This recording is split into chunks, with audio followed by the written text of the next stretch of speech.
Got it. Sorry.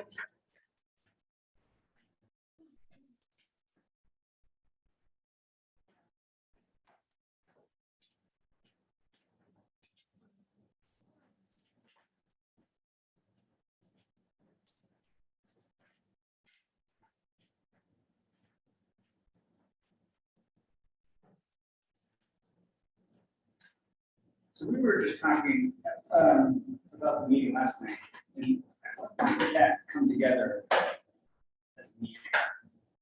You didn't find out about it until about 11 o'clock that morning. In all honesty, I didn't know you guys were invited. I asked Amy and she didn't know you were invited.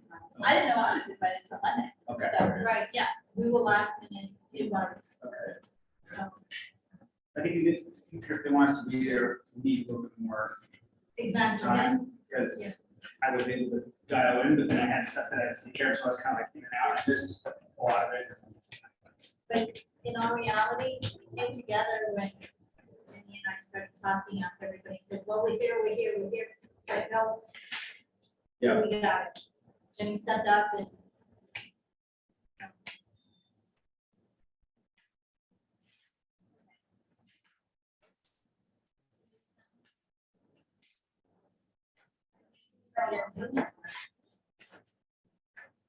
Can't have a workshop at 3, right? Right.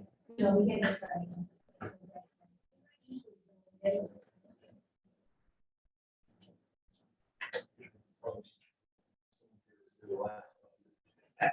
It's all right, though.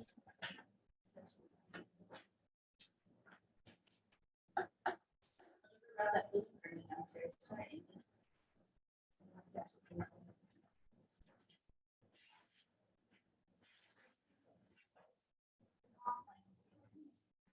Up 274 people.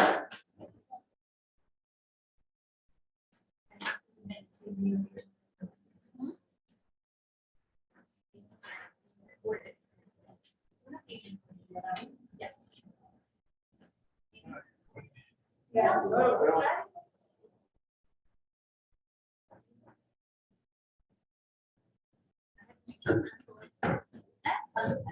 Well,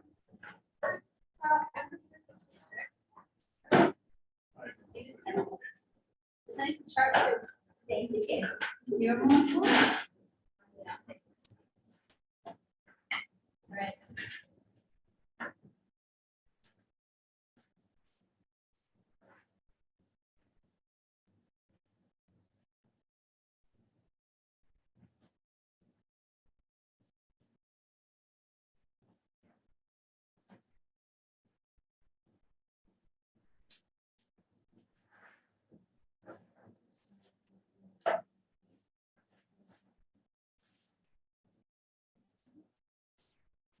We should have an agreement for this.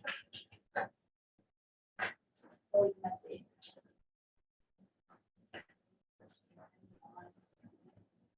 What do you say? Everybody ready? Cersei coming out? I know she's been this. She was supposed to be, but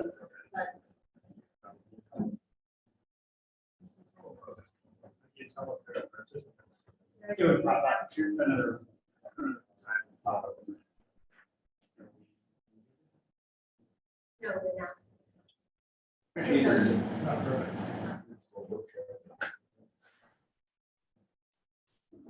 Good evening, Hershey. Hi, Hershey. Hey, folks, sorry about this. I'm at my dad's apartment building downstairs. Okay, All right, so why don't we open up the workshop, our 6:30 workshop to discuss the solar farm ordinance at our last meeting. We heard some comments back from town council, and we had a discussion back and forth about, well, you were here last week. Were you? Yes, yeah, more ordinance, yes. And so at the last meeting, we discussed the issue of setbacks, we discussed the issue of where we wanted to put them. And Tammy gave us really at that point a lot of good information related to, you know, what I would call the overall viability of solar here within South Berwick anyway. And or likelihood or not likelihood or whatever. Actually, places coming into South Berkeley. So we went over this information here, Bernal, and we discussed it. I'm not going to claim to understand it or go back over and clearly articulate it to you. Other than that, led to the discussion on really what were those 4 items that the town council that I determined with the town council definition. What were largely resolved by the attorney to begin with, which led to the issue of where and the setback issue. So the conversation, and again, I'm listening to type in, so where we left it is for the purposes of moving forward, why don't you place these items, the proposed siting of future folder in the I-1, I-2 district? We felt after further conversation that that was the appropriate location for what is ultimately a commercial venture. And so we decided to pursue that as an option, not decided, but consensus that that was a good place to put them. So frequent reference, high school sits in the I-2 district on the right-hand side of 236, and the I-1 is on the opposite side. There was a little bit of concern on the setback issue. So what we said is if it's in the I-1, 50 foot or 100-foot setback was sufficient, but in the I-2, because the I-2 borders a lot more of the residential areas than what we do with a 100-foot setback there. There's a couple other items that came up. I don't really know how we're going to address them, but I think probably be addressed through the definitions. And that was, how we define it. Is it, right now it's the defined in this town as a public utility, but there's also that overarching essential service type thing. Not really sure how much of an issue that's going to be if everybody agrees and all the town council agrees that I-1, I-2, then that kind of solves itself in terms of where they're going to be. So I think that's kind of where we left it. And so, Tam, I'll kind of hand it to you to see if you have any thoughts on what you think where we are, if that's an accurate recap, or what I missed, and what do you think we might try to accomplish today? What we could accomplish today is basically finish this up and send it to a vote at the next meeting. Yeah. For August 17th. So I have provided my comments. I wrote them down to match up with what is in the ordinance. Next week. Because we're in a workshop, we cannot approve anything in the workshop. You can ask me to update it, which I can, not a problem. But for you to approve the update and the revision has to come by motion at a regular meeting. Yep. Okay, Yep. so one of the things that I had added, if you look at my comments, I did the setbacks as I have on my notes. So those can be updated if you would like. And regarding the buffering on page 1, item 6, buffering, if you intensify that buffering, similar to what is written in there, it's going to make it difficult for somebody to actually see through that buffering along the fence. So that's going to give you another set of buffering along with the setback. So, and then if you go to page 2, the wildlife corridors, it says you need to have them, but nothing about maintaining them. So it would be a good idea if they also maintain them. And in order for the, so they don't have to come back and mow the grass that they're gonna ultimately put in and around the solar arrays, there is a special mix out there that you can plant and it stays low to the ground. Maybe once a year they have to mow, so they're not even on site that often any longer, except to do a repair, which when you talk to the developers, they don't usually have to do, they do their maintenance. And they don't usually have to do a repair.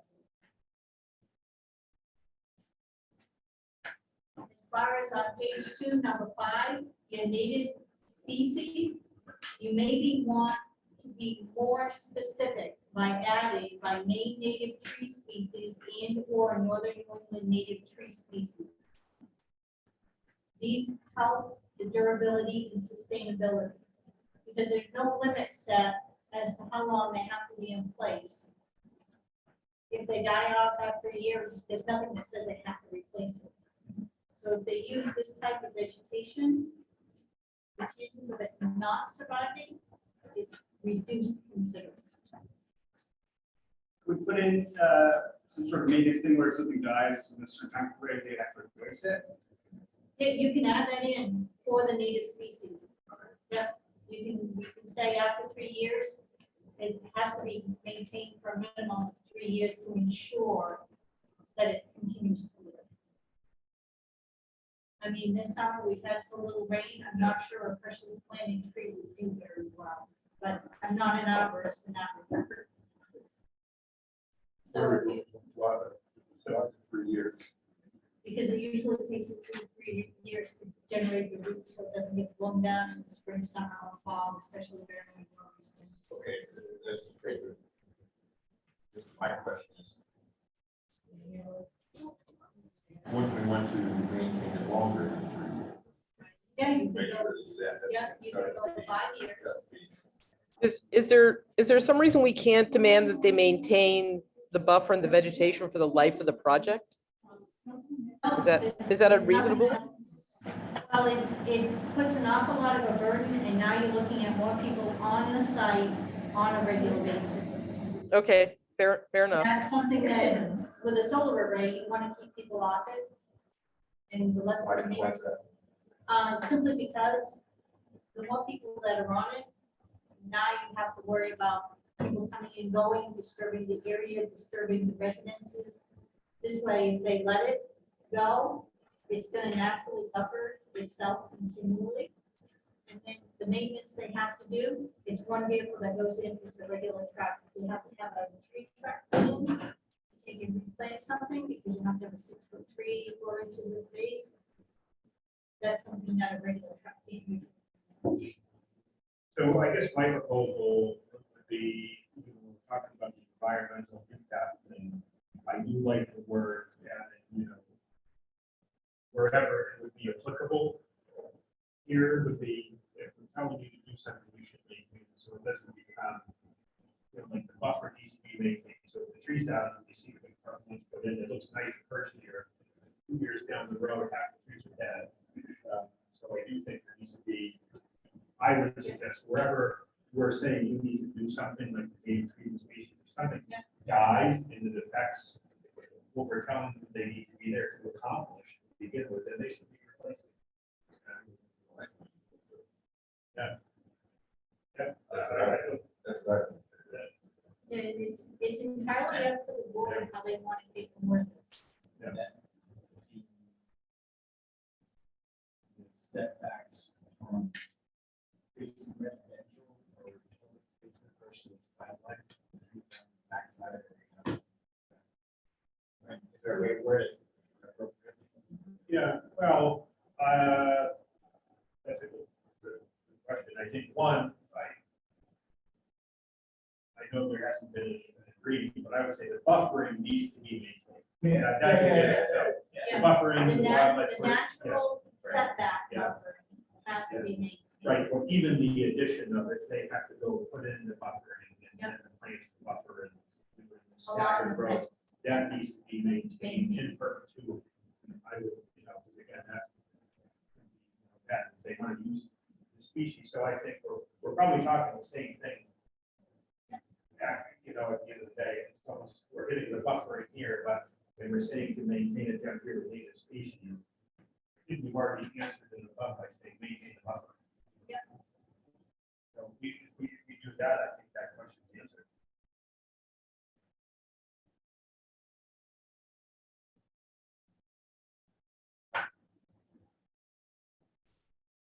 Okay. But does that answer your question, Zach? Yeah. Just wondering if we have really dry conditions. Yeah. There may be a lot of water trucks Yeah. that have to come through.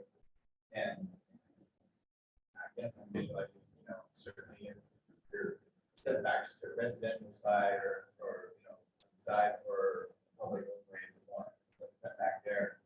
It was maybe more accessible if it's from the other side, not facing anywhere. There may be a lot more traffic, may actually affect the design of their site plan for roadway to bring the truck across the field. We could also maybe have a separate provision in there. I think I understand what you're saying, that there's an issue of dieback.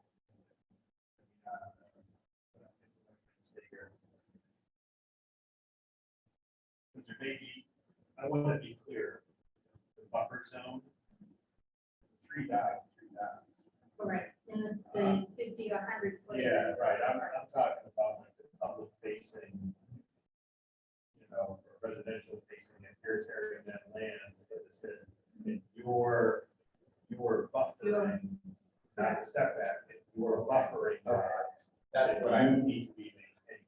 You can't stop the tree. yeah, For dying. that's, Yeah. So it's really just the buffering, you have to, I don't expect them to maintain the setback. That's Right. a little over the top.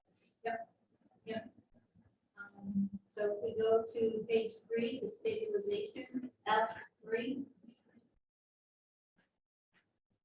Again, you may want to add by revegetation by main native species and or northern species for the stabilization. You're not going to have many solar arrays that's going to be put on an angle where you may need to take and stabilize them. If there is, I haven't seen them yet.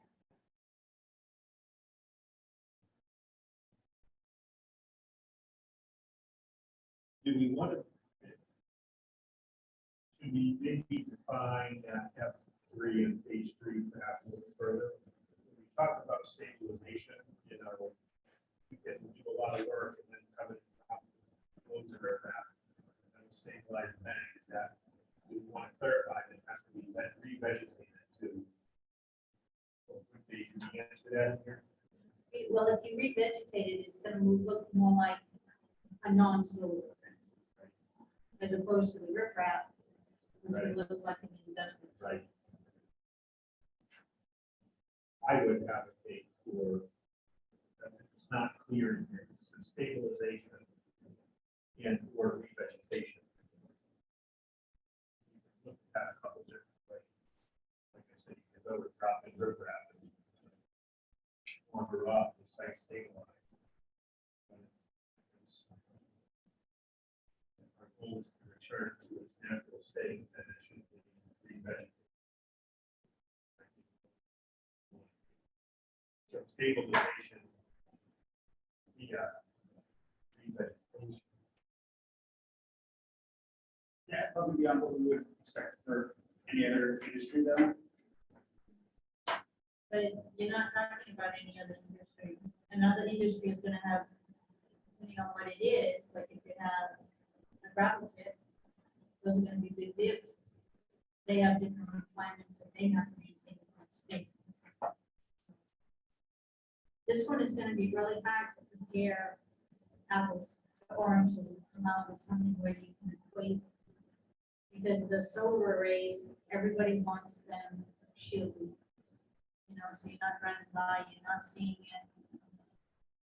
That's usually the complaint we get with this that we want to see. So it could be stabilization via revegetation of the site as necessary to minimize erosion with or by revegetation with main native species. Yeah, and what I want to be clear, you know, if you're ripping this stuff out, you know, I guess what I'm saying is that there's gullies and big, you know, it's a lot of work to put it in. And so, you know, I'm thinking you can plant grass and within 5 years, it's going to be vegetated itself. So I'm not suggesting that you got to go buy, you know, $20,000 for shrub to Or go that's revegetate. where, or that's where you could put in that special seed mix. Well, why don't you just put, sorry, Oh, go ahead. are you sure? Yeah, go right ahead. I just realized. Yeah. Why don't you just put something like, revegetate with raw organic material, that's what you would, know, Yeah. raw organic material, if you don't want something specific there, you know, We would become an equal again to the water. right?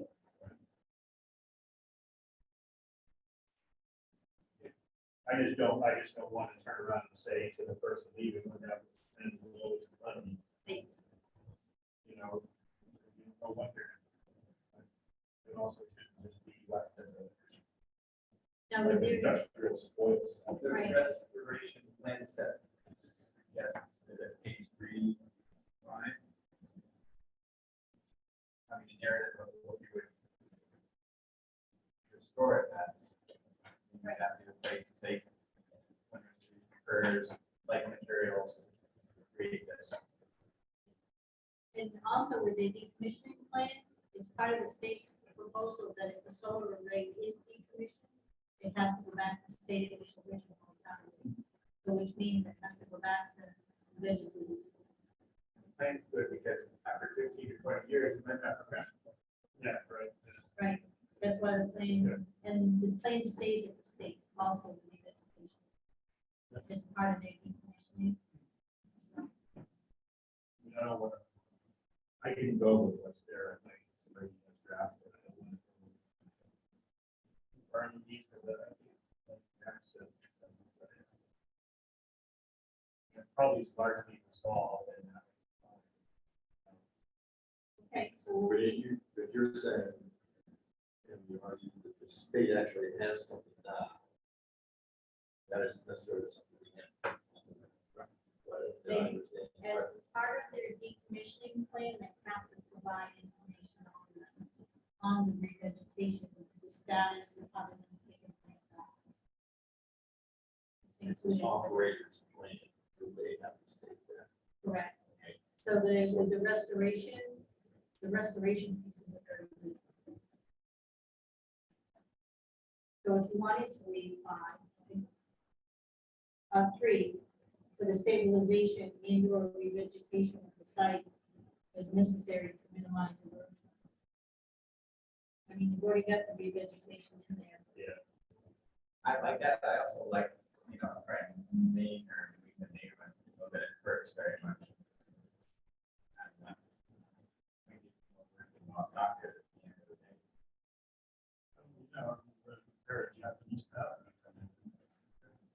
Well, I mean, the concern on that other paragraph is that we want to make sure that the stuff, the buffer can survive, and we want the, right, if we're trying to return it and store it or stabilize it. Successful restoration. I would say, yeah, I would go on the restoration piece of the native species. I would suggest that number 5 there also, the third line. Narrative should also include narrative will also. Instead of should, take it to shall. Yeah.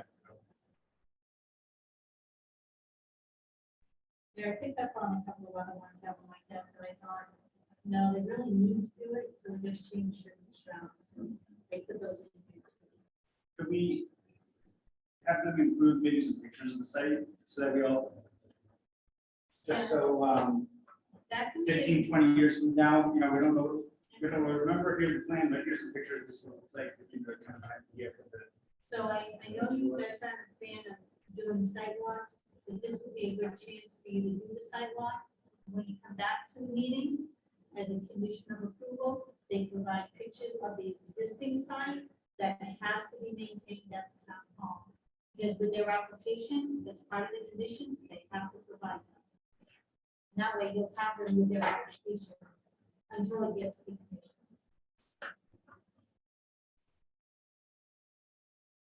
Because the planning board can ask for more information than is what is, more information than what is in the ordinance.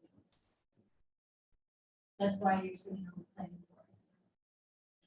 Maybe it wouldn't be in this document, but that would be a part of the procedure we would follow when. As a condition of approval. I Keep that in our notes. don't think we want to maintain that with the plan though, so when, you know, probably none of us would be not in his position by that time, but when it comes, it's just easier. Here's a plan, here's the existing conditions photos, Right, it kind of paints the whole picture. yeah, Right. and, you know, and that's something that, as a planning board, I'm sure that that happens, to make it a condition. They have 30 days to get it into after they're approved for the site. They may not start work on it for 6 months, they can at least set you those pictures as part of that first condition.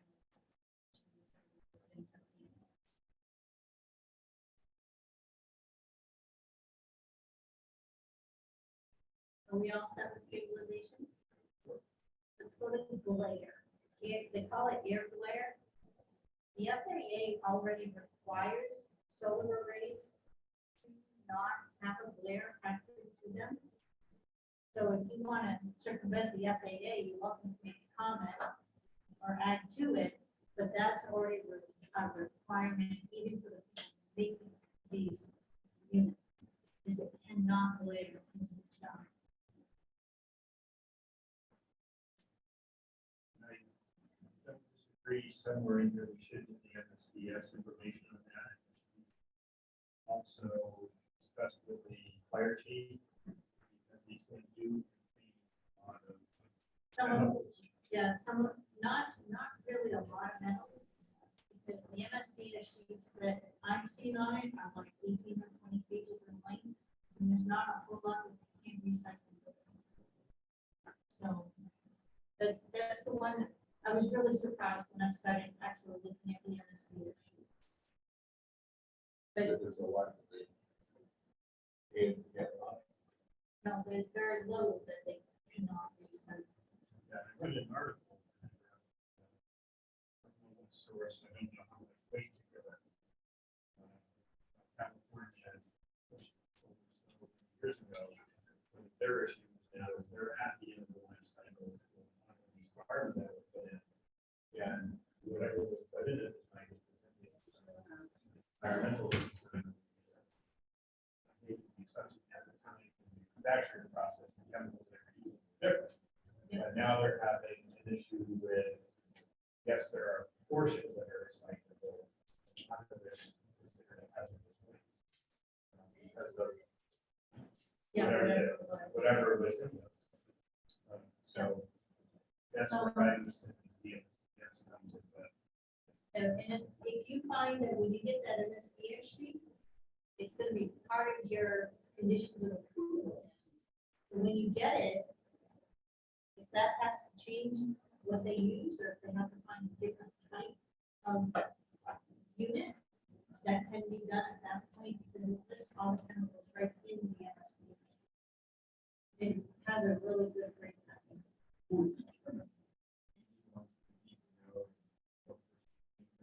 Yes.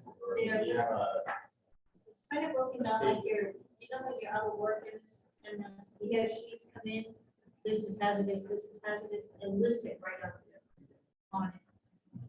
So if you were to go on Google and MSDS sheet for a solar array, you will see exactly how they list everything out. I don't think it's too much to ask. And And you're gonna and need it that. comes Yeah, with that comes everything. with it. Correct. You like find a bottle of bleach and then come home. But it becomes the issue.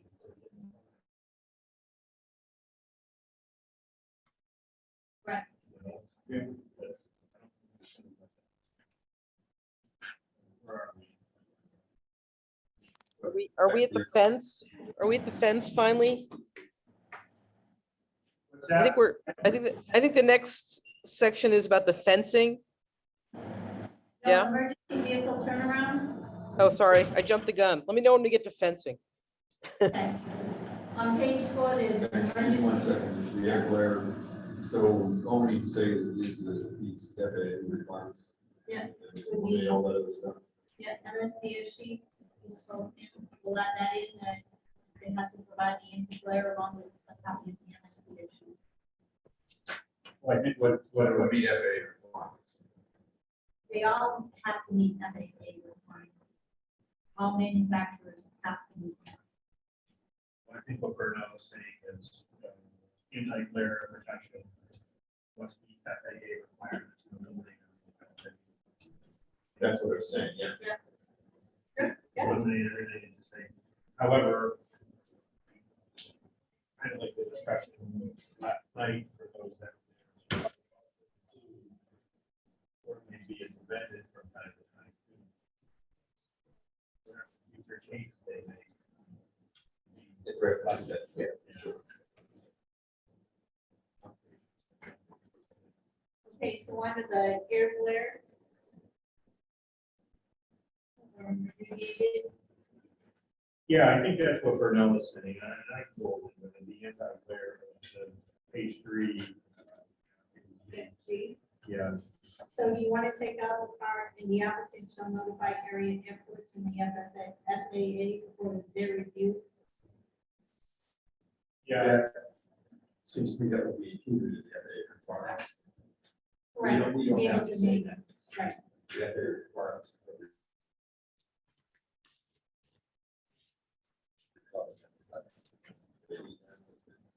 And updated, kept up to date.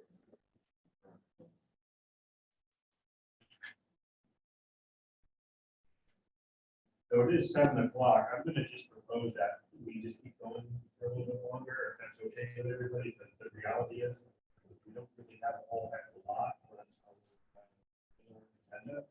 And is there anybody coming in that would be waiting on this network? So we could go to meet the regular meeting, bang that stuff out, and then reconvene a workshop. If we'd rather do that. What's the preference of everybody here? Let's just couple people, I just want to see if anyone has a comment or something. Yeah. So, it is a workshop, but I'll ask Joe and Bob if there's anything that you folks want to add. Because we're just going to keep moving ahead with the workshop. Yeah, if that's okay, or you as well, if there's anything you want to add to that. I just noted that there is a certain type of fencing system in the model language from that we were given by Tammy that I sort of liked, and I just wanted to wonder if we could add it in. I will get there. Well, I think where we are right now is we're only kind of halfway down the page. And Okay. so the question is, do we want to just keep going down? And- That's fine. Let's keep That's going. basically my only comment in this whole thing. Everything else seems to be taken care of, and you guys have a handle on it. So for the other two folks, is there anything, are you here to comment on anything from the regular meeting that's supposed to start around 7? Or so we can move into the regular meeting and hear that and go back to the workshop after. Yeah, I'm good with keeping going on. That's fine with me. Okay, great, thank you. So we'll just be moving on to the workshop then. So we left off under page 4.3, emergency vehicle turnaround. Page 4, section 3.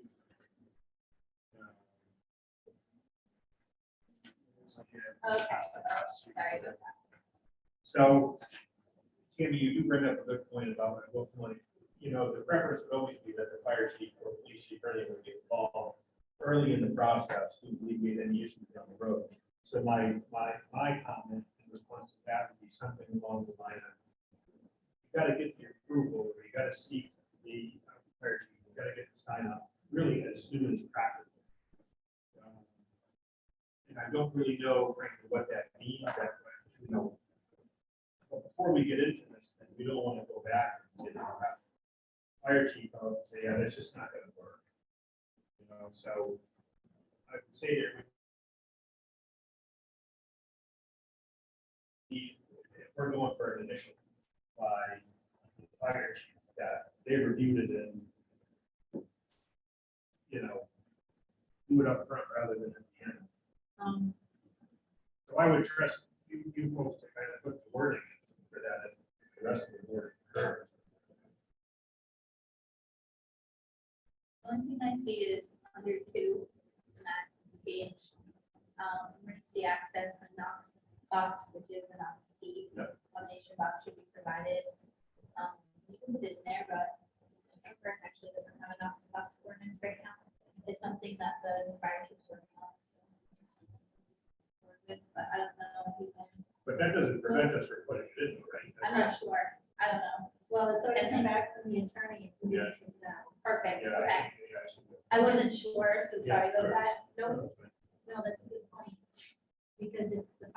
fire chief is actually working on it. One less change you guys could. Yeah, put it It's on. something we talked about working on, so. yeah, Perfect, I do believe we'll get one. So, Emergency vehicle turnaround, first line, should. Yeah, Shall. should to shall. Anybody else? Emergency contact. I mean, anything to clarify who we should be contacting. Who an actual name, actual number. Yeah. And then someone who will pick up. In that contract needs to be maintained. Someone who's authorized to make a decision too. Needs to be. You know, not just someone, but who will say, yeah, I'll, get right on with that. Hear from somebody, you know. That'll definitely be important as they, as soon as you transfer it. Yeah, so, yeah.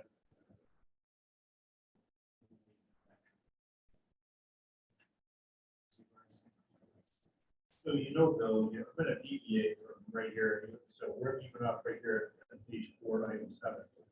Did we address already this issue of changing hands? I didn't review the whole entire ordinance.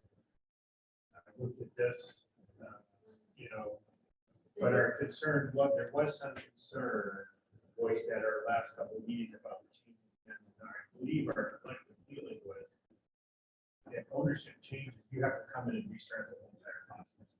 I think that's where. Or at least me, I don't know if you said they had to start all over, but you had to at least come before and kind of introduce yourself, and this is where we're at, type thing.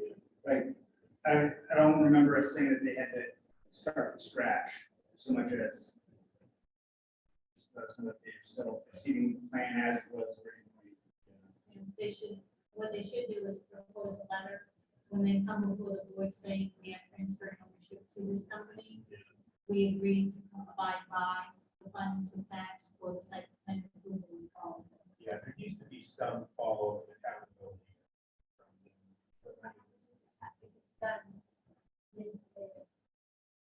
Like immediately? Well, no, what if it's done in the middle of the entire, If they do it in the middle, they'll be starting all over again from the state. Because once they put those paperwork in with the state, they could have 6 buyers lined up. But if they change one thing, they go back to square one with the state, which delays them even longer. So that's So why, at some point in the process, they'll be forced by state statute to abandon and start over. and stuff, right, and it's a lot of wasted money.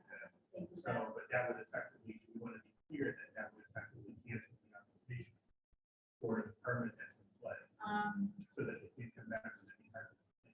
No, because even if they cancel it at the CMP level or the state level, it's not automatically withdrawn from us. So But look, I'm not trying to. it What will, about it will, because they won't ever get state approval. They won't have the decommissioning plan that's a requirement. They won't have the PBRs, they won't have the Army Corps of Engineers, they won't have the slowdown on some cases. So all of those documents, the reason they will not do it in the middle of this process is for those 4 reasons. Going to the state, and even after the fact, trying to change the name on something is a lengthy process for them. Okay, I have yet to see anybody come in the middle of the process to change ownership. Or change, the only thing I've seen them change on their plan is to downsize. I'm good with that.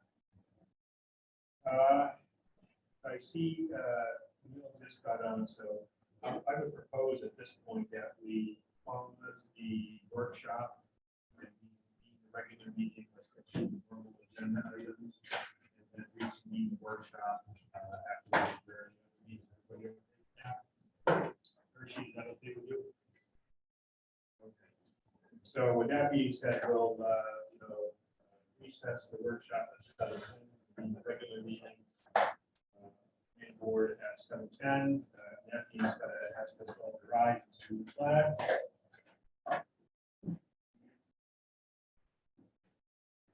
Allegiance to the flag of the United States of America, and to the republic for which it stands,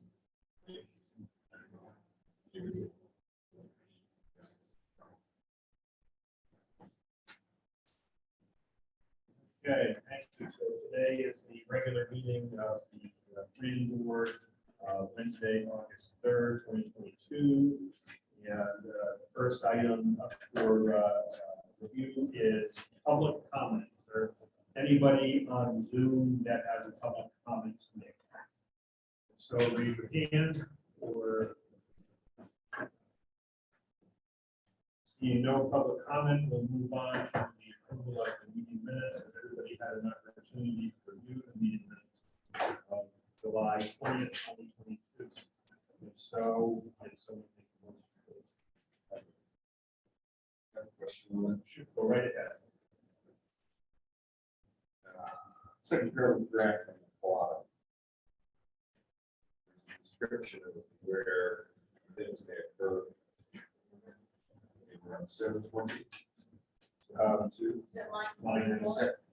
Oh, I'm sorry, confused lines, I guess, line 45 and 46. 720. 720.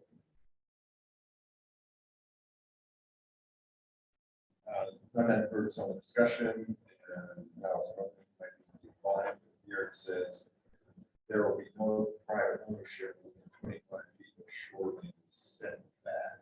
250. 250 feet shoreline setback, okay. So, is that 250 feet beyond the setback? Beyond the high water mark of the river.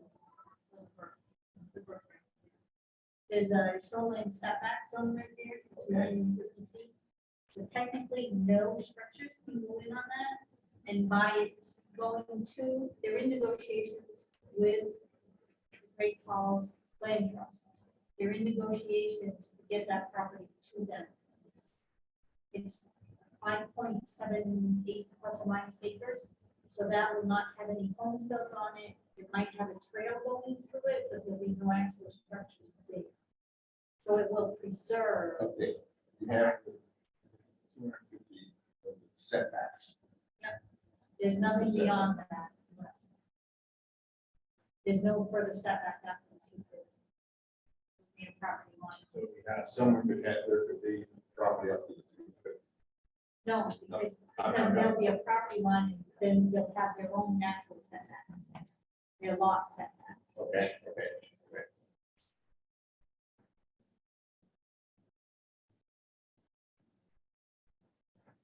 Say the shoreline setback. Says it here. They can have private property up to that. no, we're not, what they're looking to do is, here's our sands, here's Rachel. We can go up and down the hill, at the river. This piece of land right now, and those things, that's what they're proposing. Here's the river. You can't build 250 feet from the edge of the high water. So this, what they're proposing in the subdivision is, here's our subdivision here. Okay? And all of this area that encompasses the 250 feet, that is going to be a subdivided piece of land that will be turned over to the land trust, and therefore no private homes can just get nothing. So this is the shoreline setback. Yes. 250 feet, is that there? Okay. Yes, so it's the shoreline setback, it's a setback from the shoreline. Okay, it's that 250, whatever, however wide long, 55, however long, 5 acres. Okay. So that's what we're saying, or what they're saying. No private homes will be built. We're going to keep that over the ranch property. Yeah, their part of their plan was they wanted to keep that over the land trust so that people could still use it in the fishing area. Yeah, they didn't want anyone, private ownership to be able to restrict. Yeah. So that's all. Sure, no problem. So was there a motion? I don't recall. I move we accept the minutes from July 6th, and I move we accept the minutes from July 20th. Can I do both? I'm good with those. One at a time. I think you already, We had a motion on either of them, but I'll second the do the July 20th, in case there's any questions on July 6th. So there was a motion on, by Bill for July 20th. Is there a second on that? Okay, Zach seconded it. Is there any conversation for discussion on that before we go? Seeing none, all in favor of July 1st? Aye. Hershey? Aye. Aye, okay. And, We get this, oh, so you would have to be, and then you would be in the extension. So, vote, You can, yeah, you can still vote because you got one. right, so, let's call a revote on July 20th. So, all in favor of the approval of the minutes? Aye. Aye. And one abstention. So next is the July 6th, 2022. Is there a motion on those minutes? And I believe we were all here, right? Yes. Motion, we accept the meeting minutes for July 6th. I'll second. Hershey second, and all in favor? Say Aye. And there are no abstentions, it's unanimous. Great. There being no new business, I don't think there's any new business to discuss. So we'll move right into full business. And the first issue, I'm going to take a little bit out of order if no one has an issue here with this. We'll go right into items 2 and 3. Items 2 and 3 is regarding the findings of fact for the HL Patton, Pumpkintown Road, the extractive industry use. And then another finding of fact, for conditional use for the actual subdivision. So we have to discuss those individually. So I believe in front of you, there would be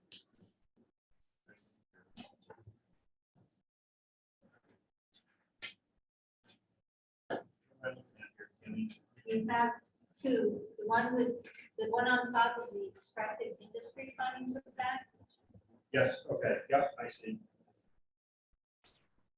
and that one had two conditions approved with the industry use. So what we did is we created the findings of fact. Yep. Send it over to Neil, so Yep. he could also review it and ensure that we have the conditions correct. And then we're taking from the minutes, and those are the conditions of approval right there. There were Yep, two I of saw them, that. and we made sure those were listed on there. Yep. So the actual findings Yep. came directly from their report to the planning board. So if anything happens, they're the ones that have provided us the information. So when civil consultant sends us the information, they make it so easy to do their findings of fact, to go subdivision or as this is a commission. So that's where those come from. We cut and pasted them. We did not input them in. So So I took a look at it and I went to look for those conditions and went back to my notes. They are there. And, I think that's pretty much what we settled on at the last meeting. We have, questions. From the staff before we go on, we wanted to do it.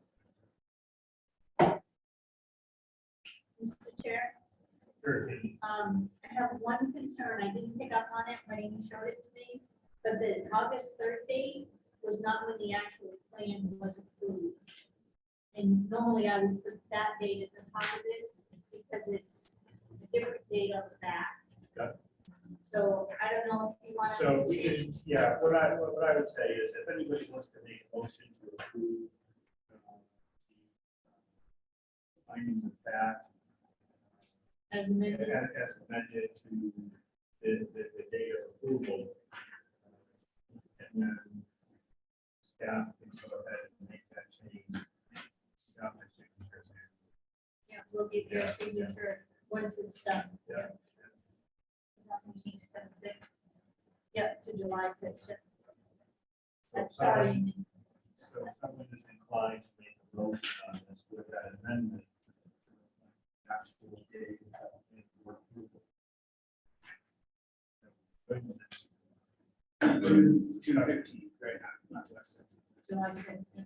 And all somebody has to say is so moved. Oh, yes, So so, is it June 15th, not July 6th, because on the last paragraph in the back it says on the bottom, June 15th. When did we- The conditions are approved on 7/6. I Right, thought so we did we- the sidewalk at 7.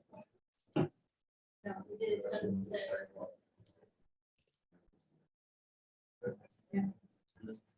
Well, that's I right. had to look back too. Yeah, okay. That- So to reflect the appropriate dates. and the- Yep. Yeah. So I think that's fine.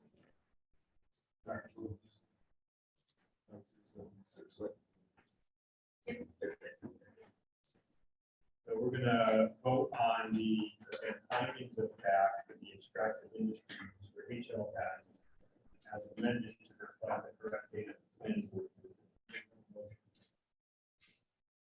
So moved. That seconded that. Is there any conversation? Hershey, do you have anything? Anybody else have anything? Okay, well, all in favor, Aye. we'll call a vote. So Hershey's aye, how's everybody here? Everybody aye. Okay, the vote's unanimous. So we'll go ahead and do that. The next one for discussion is the approval of findings of fact for the subdivision for the hotel patent property. And we are into, it's very similar to the other one. Is there anything that we need to know on this particular issue? What I did with this one, because this one had a little pickup in the middle of it, when the town and HL Patent redid the road. Yep. So that is why the beginning looks so different, is because I included that information in there. Okay. And then this one you actually did approve. Yep. On June 15th, so that's why the date is on, this one is June. 15th.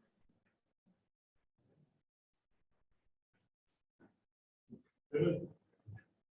Pretty straightforward. It just kind of corrects that other error that occurred in Underground Road. So Right. that was pretty easy for us. So is there any conversation on this, or is there someone wanting to make a motion on this particular issue? Looks like Hershey's going to make a motion. I move we accept the conditions of approval. For, to designate the name of it? For extractive industry use, dated August 3rd. This is the subdivision one. Oh, I'm sorry, the subdivision one, sorry. Wait, am I Hershey. the wrong one? Is there a second? I'll second. Okay, Bill seconded. Is there any further conversation? Questions? Yes. Just checking. That- Good conversation prior to starting. All right, Good. so is there any further conversation on this? Okay, so all in favor, just say aye. Aye. Aye, it's unanimous. Yes, so we're good to go there. So Neil, as soon as I get ready to sign off on the findings of facts for you, I will notify you, or better yet, I'll probably just bring them over to the office. Okay, I'm having a hard time hearing a lot of you, but I think I got that part. Thank you. You're most welcome. Thank you for attending. Go back to your lake house there, Neil. I wish. I'm in COVID jail right now. Oh, sorry. What did he say? I'll need 3 copies. Oh, okay. That's all right. Well, give me 3 copies. They bring home. Can I have a copy of Here, you want mine? the subdivision? Let's just do Yeah. it now over here. Go upstairs. And if someone wants to go change the other. Yeah, one, better. get it out of the way. Okay, well, we'll give it a minute or two Yeah. delay, so I need to go up Yeah. at the end of the meeting and then sign. Yeah, and then that's go fine. right into the That's workshop. fine. I'm gonna give this to. Yeah. There's copy 2. And you'll find that I'll have whoever needs to sign, I'll have them sign 3 copies. Sure.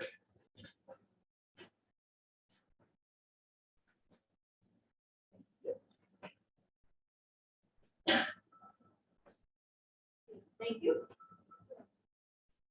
There's copy 3. It's just the extractive industry. Okay, so I want to move back to item number 1, the proposed change in the downtown from B2, the downtown B2 area to B1. We received a letter a couple weeks ago from an individual who lives really right at the corner of Main Street. And by the post office. And it's 324 Main Street. Anyway, the request to us is to change the zone.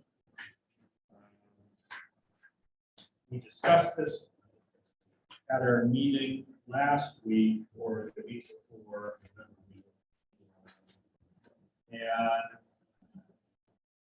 don't really recall there being a whole heck of a lot of comments from anyone here. I think what we did question was, we wanted to make sure that we weren't being asked to spot, so we know. Do we want to go ahead and just say, yes, rezone the B2 to B1? They're largely similar, with the exception of the little one, or the what's the difference? The Lot setback, size. yeah, Is it the setbacks? or The the lot? density. The density. So, one of the things that came up, that someone said that to me, I don't remember who, was, why don't we take a look at the comp plan? We did send that to us to say if we were to recommend or make this change as a counter to the comp plan. In other words, we're being asked to take the B2 and change it to B1. So what does the comp plan say about that? So, we obviously know, the unintended consequences. So Tammy did, at some point over the past couple of weeks, send us something related to The that. nice pretty figure. Yeah. Oh, we got another one? Yeah, it's in one, it's on this. Email attached about it. Yeah. So having looked at figure 1 in the comp plan, it doesn't, aside from the fact that it has that yellow line around it indicating that there's opportunity to grow, it doesn't seem to change the zone though, or am I reading it wrong? When you look at the bottom of the figure 1 that I included, the yellowed in area is the growth area. Right, And B2 is Yep. right in the middle of it. Yeah. it is, but it doesn't, but the comp plan hasn't yet suggested changing B2 to B1. The comp plan may not suggest it, they're just designating it as a growth area. Right, So if the zone's gonna be changed, the comp plan can't change it. It'll have to be the planning board that recommends it, and then the town council does the change. is there, I guess, I sort of feel like with this comp plan going on, I would rather wait because I think they're on a tight schedule for their recommendations and take a look at all of the areas they suggest and sort of make those changes in totem. I'm not sure I feel like because there's a request from one individual, it's time to change an entire area of zoning without sort of a bigger picture look. And to me, that means I have to read the comp plan, which is, over 200 pages, 274 pages, in fact. So they have it open. Well, the new comp plan could be longer, but they just started that work. On the comp plan, they started back in April or May of this year, looking at the comp plan. I don't know how long it would be for them to do it. So Any- Go ahead, Hershey, I'm sorry. I was wondering if anybody knows what their schedule is then. I know they've looked at 2 chapters, but I don't know the extent as to whether or not they've gotten to the land use. Okay. So I'm just going to read the first sentence from the comp plan for the B2. I can print it out. In the first sentence of the description of the B2 zoning district is to protect the residences, residential character, and residential amenities. And I guess I'll keep going. To provide locations for business and service establishment and mixed-use properties consistent with the needs of the town for expanded personal and professional services. I'll go back again to protect the residences, residential character, and residential amenities. The B1 is to encourage the location of commercial uses on those lands within the community which are best suited for such development. Now, it may not seem like a big issue just to open it up. I'm not ready to just put the stamp on it and send it up to the council. However, we could say, we're only the first step here anyway. And my inclination coming into this meeting was to send it up to the town council and have them weigh in, frankly, because we do have a conflict. I don't know how long it's gonna take, could take a year. But I'm also not inclined to turn around and just change the whole, or portion of the district, just at the request of one. I think that kind of just sets a bad precedent for the town and for us on the board. That being said, we can send it up to the town council and we're saying that we're not comfortable moving forward with this at this point in time. That is just my thought. Given the comp plan, and we don't think it really just make a change for one individual, especially given the fact that the LD 2003 is on the horizon, the comp plan is on the horizon. And if the town council wants to turn around and say, no, let's do it, then let it. But at least it gets it off our, and I do know that several of the town councilors are on the comp plan committee, so it may be a matter for them to bring it up and maybe get some resolution, probably faster than we could. So that's something that I would put out there. But I'm not going to give it our approval. I don't know if punting it to town council really is, that's just, it's a little bit of a dodge, because I really feel like it's on us to answer this. And I think, at least I think you and I agree, Greg, that we're just not ready to make a change like this without more thought and the comp plan and a few other things. And in which case, I think we should just say for now, no, but maybe when the comp plan is done, we'll take a look at the bigger picture and it will change then. But, for now, there's a request on the table, and I think we should just, instead of moving it, just say no, then if we don't feel comfortable with it.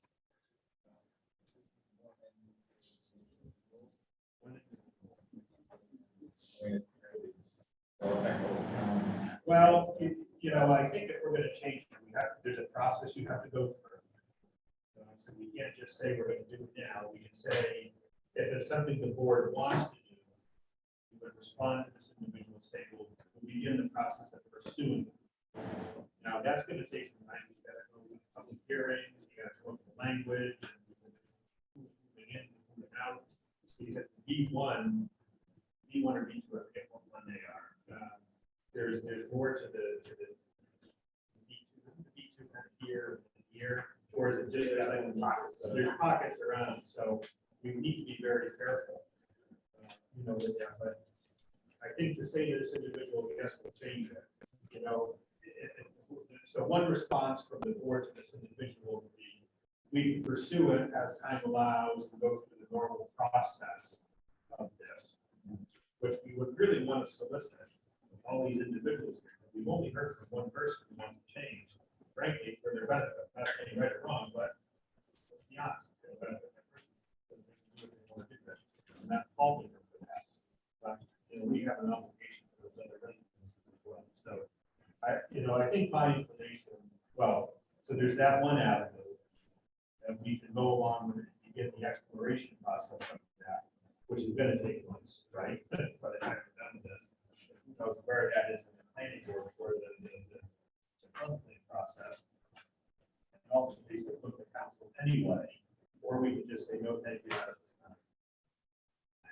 I think that we're kind of going down, I think the crux of the issue is that if we approve this one, then essentially that entire zone could,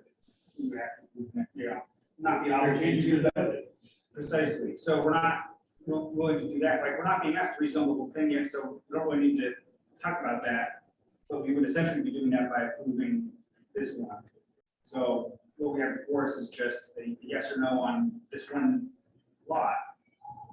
The answer sounds like is no, and then we don't really need to do anything else with whether or not we want to rezone B2, because that's not being asked of us at this point. At some point, then maybe we can address it, but Yeah, I think we're almost getting, we're pretty cut for the horse in terms of like, well, we're anticipating what's gonna happen or what we're gonna wanna talk about without actually being asked that question. Sure. It sounds like we're talking two different things here. Because when you brought this up, it was tonight for, so this individual is just asking for this lot to be considered. If not. I'm sorry, Bernal, what do you, Second, I'm sorry, I just didn't understand what you said. He's asking what? I infer from the letter that this individual is just asking that his lot Right, get some kind of approval or variance or whatever to, so that he could do things. His lot, it's not that he was asking the whole B2 area be changed. And actually, one of my questions is going to be, is this a zoning change or just be a variance? So that now, So the planning board cannot grant variances. that might answer the question, I think. But as a policy issue, I would question the policy aspect of, because essentially what you are doing is you're almost entering into like a contract zone or spot zone to really just accomplish this for one person. You know, what would prevent the person up in the middle saying, well, good for them, good for me. So it's really, in that perspective, I'd say that's a town council policy level discussion about how they want to handle and view whether or not they want the town to go down the road and spot zone or contract zone. That's, and if they turn around and say, sure, why not, that's a great thing. But then we can come back and reconsider. That's I believe that there would be policy implications for us. I don't see this as, I see this as one guy has asked us if he can have an exception to the zoning code, and I would say no.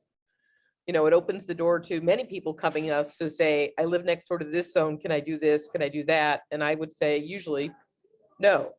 I think the only hope is that if we later down the line, let's take this off, decide to change from B2 to B1 because the comp plan recommends it, and then we could consider it then, and I think that's a better hope.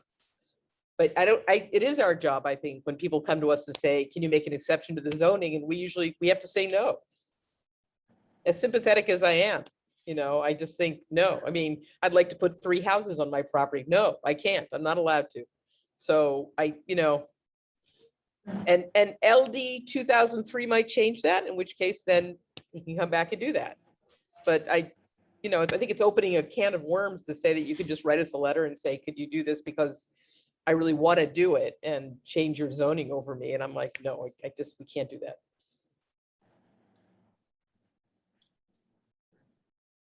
Another question here.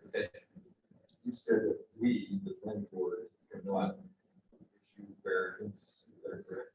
Variances be issued. The only way a variance can be issued would be for a hard lot and go to the Board of Appeals. Or if Jenny was to deny a building permit, you might be able to go and get a variance, but this type of variance probably not with the Board of Appeals because We don't- it's the issue. We don't issue variances, Brunel. We only issue waivers. It's just a language issue. We don't do variances here. Okay. And variances only apply to certain things. And there are 4 points you have to, you know, hardship that you have to prove to get a variance, and they should be really rare and hard to get, but we don't do that on a planning board level. That's the zoning board of appeals, as Tammy pointed out. And with it being density, then the Board of Appeals can issue a variance. Right.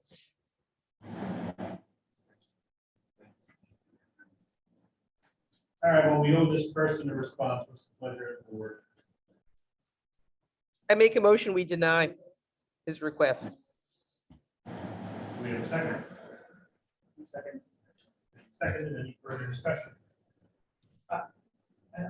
Sure, Zach. I'm just reading the document provided, I think it was on the 6th, dated about from the 5th, I can read it out, I don't have it. But this is the letter that was sent, I guess I'm confused, it says on the same side of the road as me, my neighbor is a duplex. He is a mass cluster. that fast cluster in the B2 and is his neighbor in the B2? So he's right in this corner lot Yeah, here. So this is, he's saying that, though, It's it's not not this. actually his same road. well, maybe it might be right here. And that's the corner. He's across the street from them, so technically it is his abutter. There it is, right there, right? Oh, and I understand the ones across the street, that makes sense, and that fits, I was just wondering. Well, he also, I'm not sure exactly what it's taking what road you're looking at. Yeah, there's a lot of roads in that area. Right, I'm saying his immediate neighbor is a duplex, I guess. He's right on the corner, Yeah. so everything around. Maybe his immediate neighbor. Maybe neighbor across the street, which is in the one zone, like, okay. That's all I wanted to understand, clarification, this, I'm trying to speak that what he's asking us, his position, like, need to be able to be clear in our response if we're denying, say, well, not exactly just across the street, it's It's own it's a zoning district, and that's a bigger decision than we're able to make, we're willing to make. Well, I think what the board, if the board ultimately decides to deny the application, nice letter can be drafted. Yeah. We'll, I think we can explain. Okay, Good why. fine, good. Rather than, you know, so you're. I hope so. I would hope so. So I. That's a question. We don't have to stand. We don't have to stand. I mean, I was actually at that particular meeting when he came to the council, and they said, well, actually, Yeah, he has every, if they don't like. Greg, if you do the letter, you Yeah. put the reasons in it. Yeah. That will be. that So will have are to- there, so are there specific reasons that you want me? Now, you're under discussion, you've got a motion on the floor with a second, and you're discussing. I understand. So if you deny it, when you deny it, you can say, based on these reasons, Right. this is being. Clarify that. For one, it is,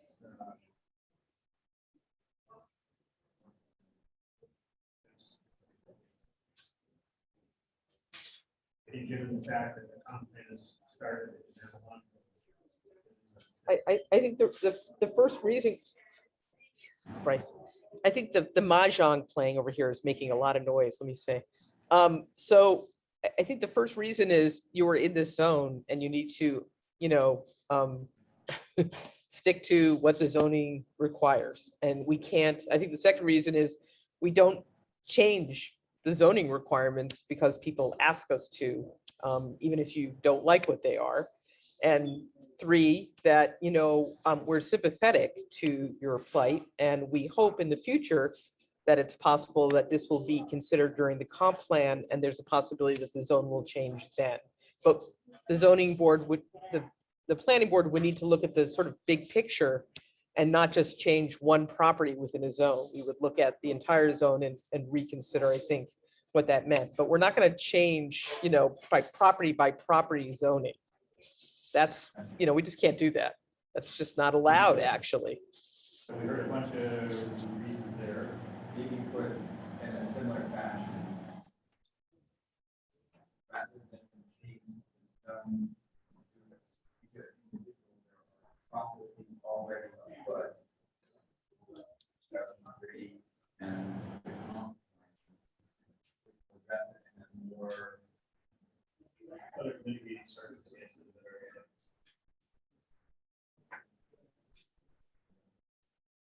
You can just tell, lay out those reasons and say, these are the things that are in the works. Maybe here's an avenue you can pursue to try to get the whole section rezoned if you want. I mean, I don't know what you think as an individual that try to move the needle, but. I don't know. So I'll say, not to be the hard ass in this group, but I'll say once again, even if we didn't have a comp plan and there wasn't a hope, I certainly wouldn't allow this to, I just don't think that's what we're allowed to do. I don't think we're allowed to say to people, yes, here's the zoning code and you can do something else because you want to, right? So, and I get some of the compelling reasons and I feel sympathy, but even with that, you don't get to just say, I live across the street from a different zone, can I use their zoning instead of mine? That would be sort of chaotic after a while, no? So, and I think it's great to encourage him to keep a track of the comp plan and see what happens. And maybe he would like to put forward a proposal that the entire zone change, but I think that's the only way he'll get what he wants. Okay, I'm done talking, sorry. Going back to my mask. So we have a series of actual reasoning.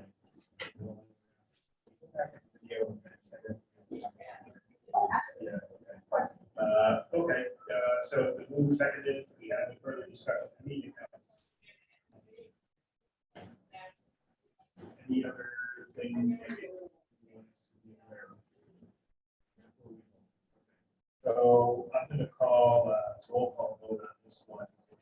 Hershey, Aye, in favor of denial. okay, Zach? Oh, aye. Greg is an aye, and we're now aye. Thank you very much. So that concludes items under old business. Tammy, I did see that you gave us some other things here, if you'd like to. If there's something you want to bring to us. I'm writing some homework. Okay. Hershey, I have your packet ready for you, and we'll get it to your mailbox. So even you have homework. Thank you. I assume that would be Amy, my mail person. Great, thank you.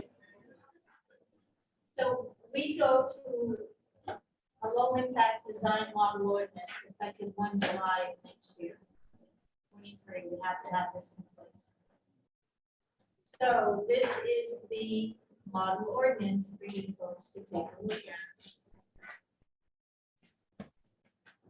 This, Christie Raposa, Rabaska, sorry, will be at a workshop with us on your next meeting, April 17th, from 6:30 to 7, to go over it with all the changes that all of this area has put together for the model ordinance. It's been a long time in process.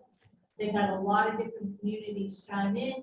They've had communities that have already approved it, also work with us to get this to the planning board. So with this, I would like you to read it and be prepared at the next meeting to talk with Christie, ask her questions. She will go over it almost verbatim line by line. That's what she did with Berwick, was she went over it in detail. So if you have no changes that you want to make on it, we need to get it back to Maine DEP by the 15th of September. So if you want changes made, and it's all on the front letter, all the deadlines we have to meet. The one that goes to Maine DEP, if we don't make changes to it, it's golden. She can send it right up. We're ahead of the game. If you want changes, that's where the holdup is going to be. So I need to get her before you so you can think about it. It will also be on the agenda for the next meeting, not just the workshop portion, but you need to let us know if any other changes need to be made on it.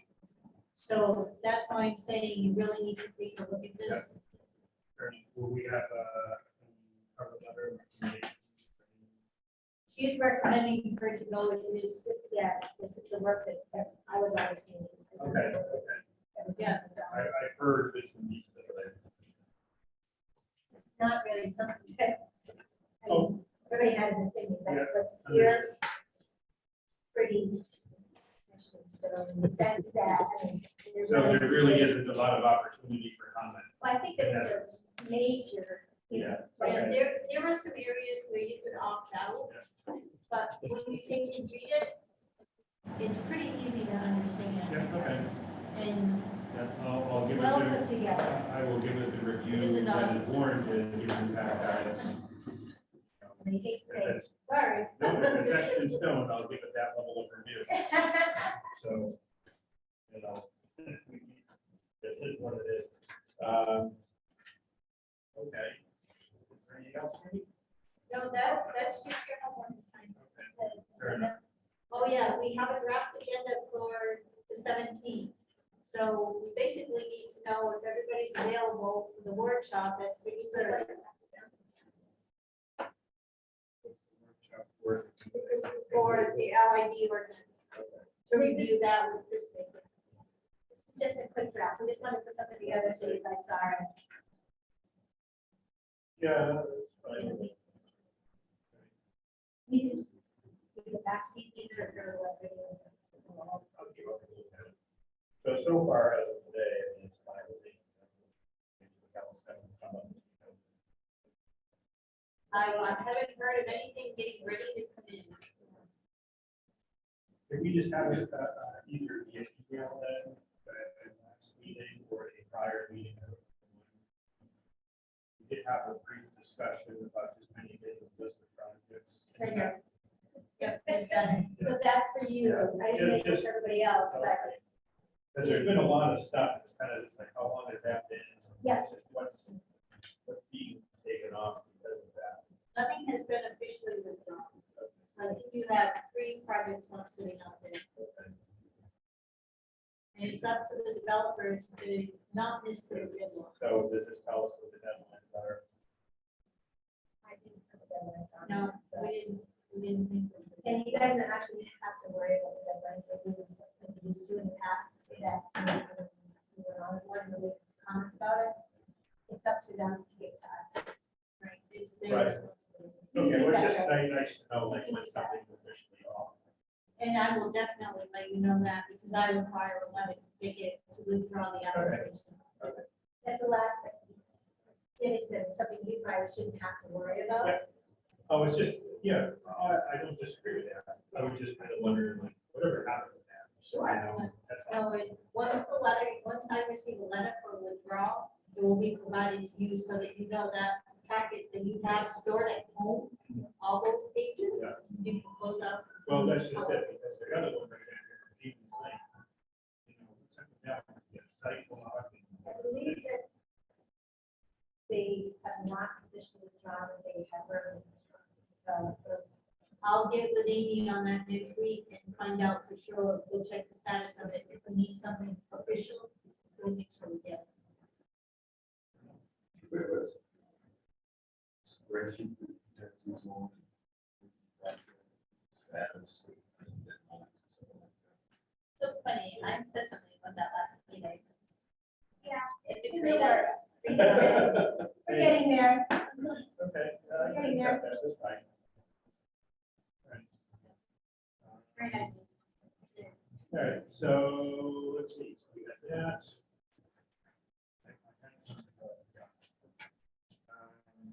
Are there any member comments? I'll start with Hershey. Oh. Going down this end of the table, comments? Any comments for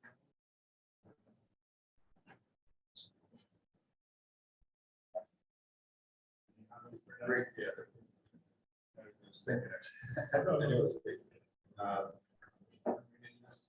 Great Hill Discussed the Road, last South time. Hardwick, Maine. That was discussed last time. So we approved, that's the lead property. You Yeah. cannot discuss it though, because the Right. applicant is not here. Right, so we approved that one as a cluster subdivision move forward towards the full year. So that's. See all that in minutes. That's all we remember.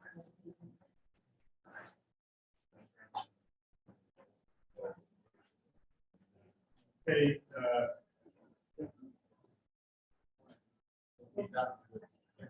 These are items which may come up with that, or they come out, go back. yeah, you can keep that, that's fine. I can email them all. Yeah, Yeah. Okay, no. So Rich, I'd like to. Separate business. Yeah. Oh, so one member comment on that. So I attended the town council workshop last night. And I got the strong impression that this was apparently supposed to be a joint workshop, but I went back and I looked at the meeting, there was never any mention of that in prior meetings. Doesn't matter, some of us were there, right? I don't really care how it came about.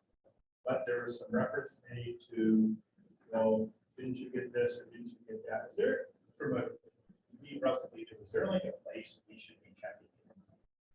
Right now, my preference is just email, but is there like a mailbox we need to go to or anything? I think that there's just a breakdown. of That's fine. communication from higher, higher up. Yeah. That's all it was. That's fine. No, because if you're gonna, email to me or Yeah. Tammy, Yeah. you're gonna get one of us. Okay, I just don't want, because I know we got that link earlier in the morning, and it was kind of like, what's this, number one, Yeah, there's no reference to what it was about, right? There was no material provided, and Renell and I were talking about that earlier. We need more time Of in the course. future, yeah, but, yeah. it just kind of like, didn't reflect it. Yeah. Yeah, it's a big communication from public Yeah, I and looked for your names, but that wasn't one of your names, I didn't see it, so I had a mailbox that was just for this. Okay. So I had called, I had had some conversations prior to. That's why I. So in the future, we'll set up. Okay, fair enough, I'm good with that. Notice or something like So that. we actually, should be two. We've asked to be given more, the town council meetings are on Tuesdays. Our next meeting is the following Wednesday. Yep. So if they plan something that following week, that they happened last time, that's what happened. At least. But really still doesn't take you very much time. But as soon as I know that the planning board needs to be invited, Yes. Yep. chances are good it's gonna come. And that's fine. It'll I be think the it- Amy arrived at, Yeah. just found out, guys, this is what we need. Yeah. So, And if you can't make it to the central, you can't make it. So You could tell it was kind of a weird communication, like they weren't really sure if that was supposed to be there. So I wouldn't worry too much Yeah. about it. Next time they invent it, Well, invite us they were somewhere, kinda short notice, we'll just not go. It's a kind of protest. Yeah, they were like, they don't really need to be here, and then they were announced as a joint workshop, and I was like, oh, that's not good. You know, Oh, yeah. so. Any further member comments? Or not? Close the agenda for next time is discussion of the presentation of the 2003. Is that also being presented to the comprehensive plan? they're gonna be invited. They're gonna be invited to next week's meeting. or next week. The council had this started to- Yes. You've had it already. Are there any other joint meetings or? No idea.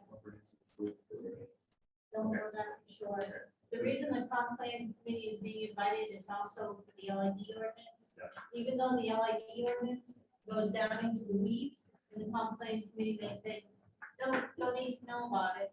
But the LD3, if they want to take it into that, would also be a great thing.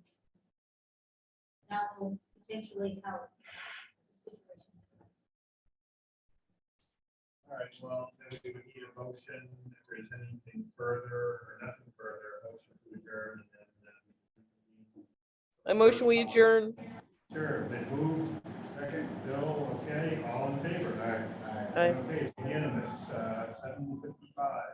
And when we reconvene the solar farm workshop, Can you give Amy 2 minutes to go upstairs? I think the- right, that's Hey. fine. Yeah, Yeah. I'm sorry, I don't think I can say. Hey, Greg, Yeah, I'm gonna sign off. I am really, it's been frustrating listening. I can't, it's hard to hear and I actually have to get going. So I'm gonna call it quits. I have every faith you guys can get this done.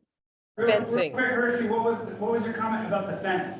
What did you Uh, want us to talk about? There's some kind of wildlife friendly fence mentioned in the model ordinance that Tammy provided to us a while ago. Hold on. This Is that the one, corridors? it's this one. That one. Models, and it's in there somewhere and it's a certain brand name, Solid Lock Game Fences, and it has escape holes. So I was hoping we could encourage use of that, being, wildlife friendly. That's it. Thank you all. I will see you soon. thank Bye, you. Hershey. Bye. Thought our ordinance already covered that by saying the fence needs to be 6 inches up. Yeah, I remember that. But the one, the part that has the, I think the project she was talking about was under page 1, number 6 about her. Is that right now, that's the only part that I've got in there?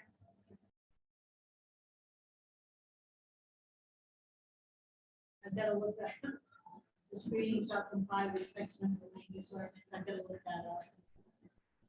So this was the ordinance, however, you did have a definition. Yeah, but this was the one that we previously worked on, correct? Yep. Okay, because I thought we addressed that. Well, yeah, under the, while the corridor section, it does say 6-inch gap under the security fencing is required to allow wildlife to retain access to the site. I think that's what was one of the things that she had mentioned. Yeah, that's on page 4. Page 4. So I said, look at page 4. Page 4. It's so small. Page 4. Two, I got 2 of 7, but it's It's on both places. There's 2 and there's also 4. So.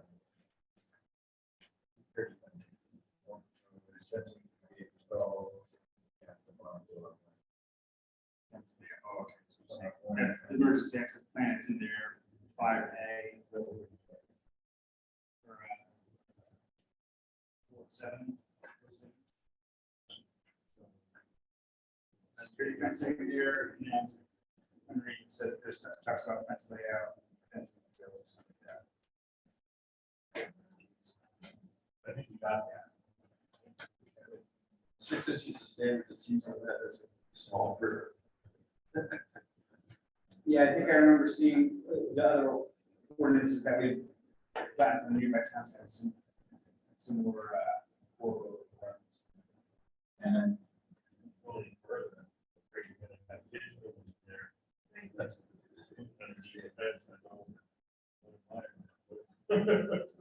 Yes, is there any way? There's a little bit of way. But I'm open, I mean, if you want to propose something different, go ahead. I don't know. You know, a fox can get under 6 inches, they're wired, you know, they get stuff. Yeah, which they- About the only one that can't go under the 6-inch fence is the bear over here. yeah. Oh, that's right, Moose, that's right, sorry, this is name. These facilities have locked gates generally. Yep, they have to have secure locks, So hopefully there, it should be they can go around, yes, yes. All right, so going back to the cover page, again, page 6, the essential service. The public utility aspect, basically, part of the problem with the public utility is a lot of different zones. You know, we said back at the beginning, we didn't want it to be a public utility. To differing opinions, but we ultimately settled on it was to be a public utility. Now we're putting it in under the proposed 9192, but then there's this conversation about an essential service. And, So I guess the way that I look at it is people have, is public utility or essential service in that is a public utility that is brought to people's homes, but it doesn't mean that we have to allow solar panels everywhere. It's just solar panel generates power here and it's distributed and everybody has access to it. If you want to opt into community solar, you have access to it through your power grid already. I think we resolve that issue by having our own separate definition. Really largely bypass that whole essential service, the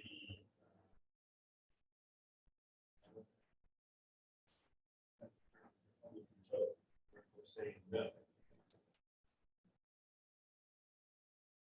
Because the definition for either of those at this point doesn't include, you know, solar.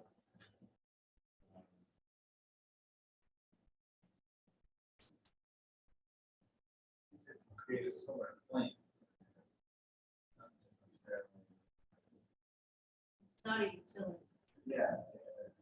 Right, I guess, I'm not, I hope I'm not causing confusion. I guess all I'm trying to say is this is here, why don't I ask Tammy to say why this is here? Why the, Yeah, why are you giving this to us with this essential services because, highlighted? the planning board recommended ordinance modifications. It recommends writing in to change the definition. Because it doesn't cover this as it says, the zoning ordinance clearly defines public utility as any person, firm, corporation, municipal department, board, or commission authorized to furnish gas, steam, electricity, waste disposal, communication facilities, transportation, or water to the public. These solar arrays are not producing this to the public. This is going to a public utility, an electric company, that will then furnish it to the public. So that's why, if you have something, I mean, no, right, I think your statement is correct. Mine is a bit of a segue to that, is that I see these solar facilities, there's a potential, especially us as a planning board, in an emergency response type of scenario, say where the grid goes down for a week because of an October ice storm knocking out power lines. I wonder if these facilities might be, or might request that some type of service be that they could create an electric. you're gonna have to fight CMP on that. I will guarantee you CMP will not allow that to happen. Correct. There's no way they can distribute it from that solar farm to all the people out there. No, They don't have no the, distribution, I'm not referring to that, it would be like quote unquote electric gas station equivalent. Right, I mean, we've seen major storm events in other parts of the country, particularly, and people are like, where can I go and charge my phone?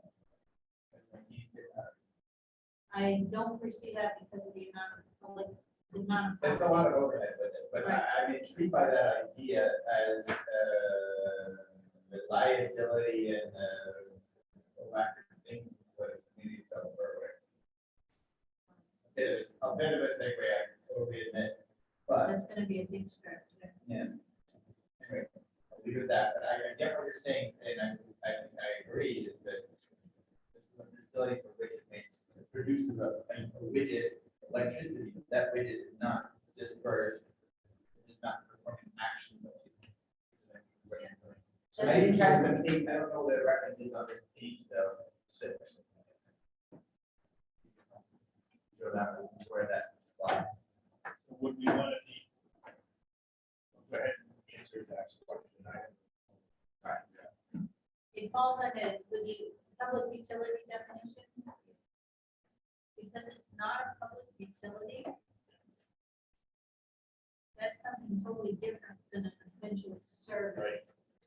So to clarify the public utility aspect, that you were- so the town has taken the perspective, right, wrong, indifferent, or whatever, they approved the existing solar under the public utility aspect. Should we say in the public utility, this excludes, so now it eliminates any controversy.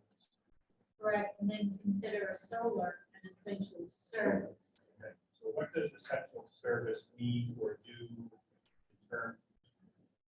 The public utility said it can go anywhere in town, right, on table A. The Public utility, yes, across the board, what does it mean for essential service? Or do we even need to classify it as an essential service if we simply say that a solar array is this? We can classify a solar array and consider it an essential service. There is a difference between a service and a utility. Totally non-restrict, not even close, no way are they gonna run by one another. The utility is governed by higher levels, state, federal, even county, have some of the utilities. Whereas it's a service, you can opt into a solar plan and receive the service benefit from it. But is that an essential service? So can I just? Yep. Yeah. So we have been on a different board talking about this before. And I can tell you that we got some feedback from some higher up people on this. So it is considered essential. But what does an essential service mean Great, call yourself an essential service. What does that mean? What does it do for them? Does it garner them some favor when it comes to voting or? There's nothing special allowed, but it is not a utility. Fair That's, enough. Yeah, that's we did where, that. Yeah, it needs to exclude solar from the utility. yeah, But I guess. but I not kind of- included as Yeah. part of a Yeah. public utility, because it is not a utility. That's right. It's not. It is not a utility. But I see what you're saying, like define it by itself. And, you know, Well, in my experience with the ordinance, is if you want to, if it's separately defined, it's by default automatically excluded from, every other definition if you're separately defined. Because you call specifically say, here's what a solar array is. I guess are you saying you can take the essential service definition, which I don't know what that's, and say just simply slash or comma. See, that to me seems a little bit counterintuitive to the guidance that we've been given from the attorney who has said, essentially, here's your definition for solar. Because that was on one of the comments from one of the prior things we saw. from Yeah. the attorney. Well, but the attorney for Southborough is gonna do what the town council and the planning board, so directed the effort. Fair enough, yeah, it's all about the question. So, So we got essential service from our attorney, who is also a Southborough's attorney. Yeah. He is adamant it is part of essential services for her. because we talked him into it. You know what I mean? So I get what you're saying. Like, we guided him to call it an essential service. fine, so why are we gonna define further what solar? Well, because if you look at all the components of the solar array, it's all listed in the essential service. But I think if this last section here is solar farm versus solar array, and I think that's the distinction that has to be made, because but as far as I know, like, if I want to put a solar array on my house, I can put panels on my house.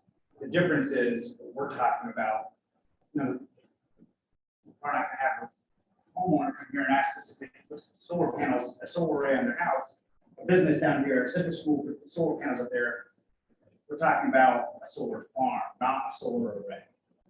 Solar array is a different discussion, I think.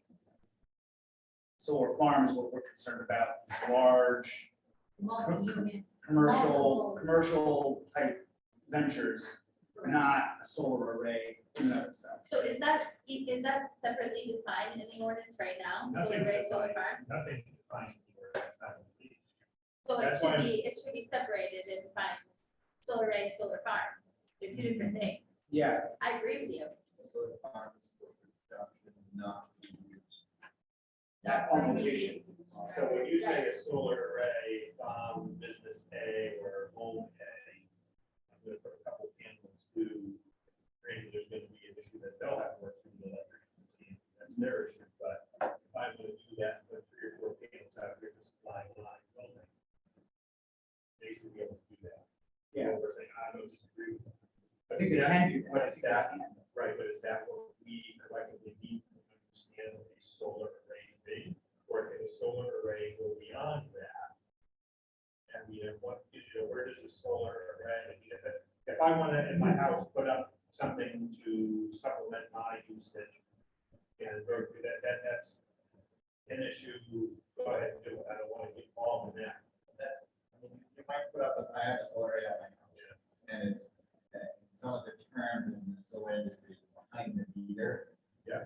Solar array, this phrase reduces the amount of electricity that I'm using, or I get a credit, and I get back something, and I take it later at night. That might be a solar array.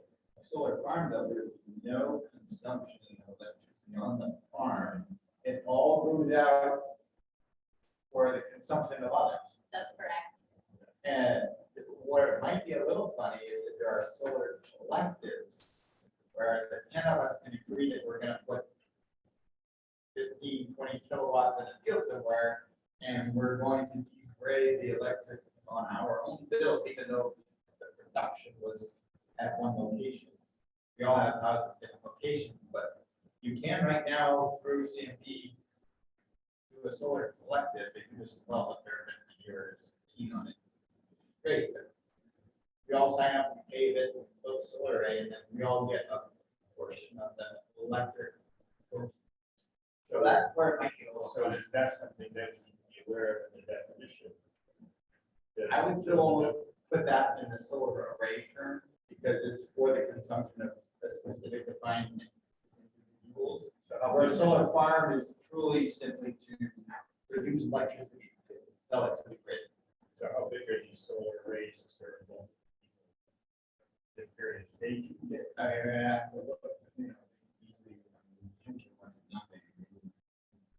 Vision Energy is a solar company in the state of Maine, and that's a big part of what they've been doing prior to the last couple of years. Now they're doing everything from. So the question is, that one of the things that has,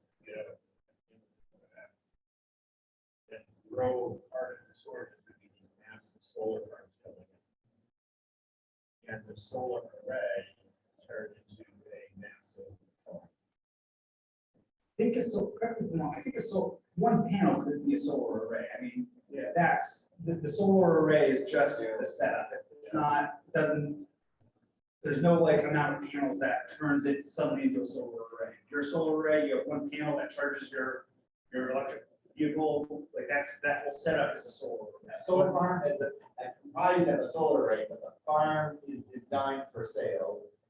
And Fair enough, what I'm saying is, we all want to get together, we're gonna buy 60 acres. Where does that solar array become a big, right, a big issue? So we should do, and I don't really even know what the answer to that is. What I'm saying is, yeah, if this solar array is a loophole, is that something that we need to be aware of that we then take advantage of? So should there be an upper limitation on the solar array? And I really have no clue.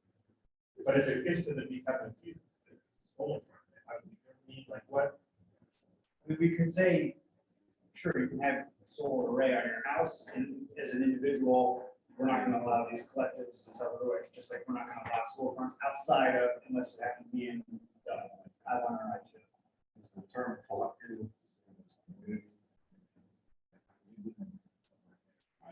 Similar. Question. I. We're talking about that. Yeah. That's not even on the table. What's that? I didn't even know that was on the table at this point, but I think that we might need to address that in the ordinance in terms of, we want to encourage people to use solar on their homes, but what we don't want is big fields of solar panels going up and calling it But electric. they can't, if they're only allowed in I1, I2. But that's a solar farm, not a solar array. Is what I'm getting at. Or the solar collective, I think, right? So there's like, we don't want that loophole, so I guess I don't mind if a couple of people want to get together and put up, some raise. Now, my entire town of South Berwick all signed up together for a big deal, but they still need some constraint. Yeah, there's. That's not Yeah, point. At what point? I think it's. I definitely don't think there should be a loophole. Right, that's what I'm saying. At what point does the collective? Yes. A solar farm is the system greater than 20 acres of. You might but this collective. quantify it that fast, something anymore. Well, I think we've taken care of the solar farm, Yeah. but I'm getting hung up on what you said there. That Yeah, it's one we that collective issue. And on the homes, I don't have a problem, but Yeah. if we don't address the collective issue. How many acres or how many panels is that collective? The ones I've seen, my neighbors, it's on less than an acre, and they're a lot to provide, 2 or 3 houses. But I think we can bigger, I don't know. I haven't late. I think at some point, it might consider. If you've got a big parcel of land and you have all the neighborship in, it just happens to be your property. Any array bigger than a certain size, though, I think we would like it. Our requirement. But we're not doing that. But we're not doing that. Because We are not defining, we haven't talked about the array So if it's gonna get really big, oh, it will fall under the ordinance. Why is it really big?